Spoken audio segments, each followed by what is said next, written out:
শান্তিকল্পে ও সমগ্র মানবজাতির মঙ্গল কল্যাণার্থে পাঁচবিবি দমদমা পৌর মহাশ্মশান হরিবাসর মন্দিরে অনুষ্ঠিত হতে যাচ্ছে ২৪ প্রহরব্যাপী মহানাম যজ্ঞানুষ্ঠান ও শ্রী শ্রী রাধা গোবিন্দের লীলা কীর্তন সপ্তম অধিবেশন।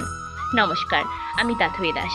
আসছে আগামী ২৪শে আষাঢ় ১৪৩২ বাংলা, ৯ জুলাই ২০২৫ ইংরেজি বুধবার শ্রীমদ্ ভগবদ গীতা পাঠ অন্তে মঙ্গল ঘট স্থাপন ও শুভ দিবস। ২৫শে আষাঢ় ১৪৩২ বাংলা, ১০ জুলাই ২০২৫ ইংরেজি বৃহস্পতিবার অষ্টপ্রহর একদিন ব্যাপী শ্রী শ্রী মহানাম যজ্ঞানুষ্ঠান। ২৬ ও ২৭শে আষাঢ় ১৪৩২ বাংলা, ১১ ও ১২ জুলাই ২০২৫ ইংরেজি শুক্রবার ও শনিবার ১৬ প্রহর ২ দিন ব্যাপী শ্রী শ্রী রাধা গোবিন্দের লীলা কীর্তন।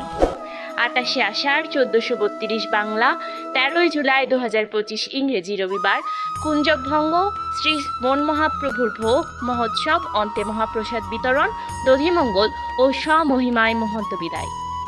নাম সুধা পরিবেশনায় থাকছে বাল্য সম্প্রদায় নওগাঁ, নিউ কৃষ্ণলীলা সম্প্রদায় বগুড়া, মা ভবানী সম্প্রদায় সিরাজগঞ্জ, নিত্যানন্দ সম্প্রদায় দিনাজপুর। লীলা কীর্তন পরিবেশনায় স্বরূপানন্দ দাস সাতক্ষীরা, পুষ্পরানী দাস বগুড়া, কুমারী পূজা রায় ফরিদপুর, শ্রী তন্ময় দাস ফরিদপুর। আমাদের হরিবাসর ইউটিউব ও ফেসবুকের মাধ্যমে কীর্তন লাইভে দেখানো হবে। চ্যানেলের নাম পাঁচবিবি পৌর মহাশ্মশান হরিবাসর। উক্ত অনুষ্ঠানে আসার জন্য সবাইকে নিমন্ত্রণ জানানো হলো। ভিডিওটি শেয়ার করে সবাইকে আসার সুযোগ করে দেবেন। হরে কৃষ্ণ।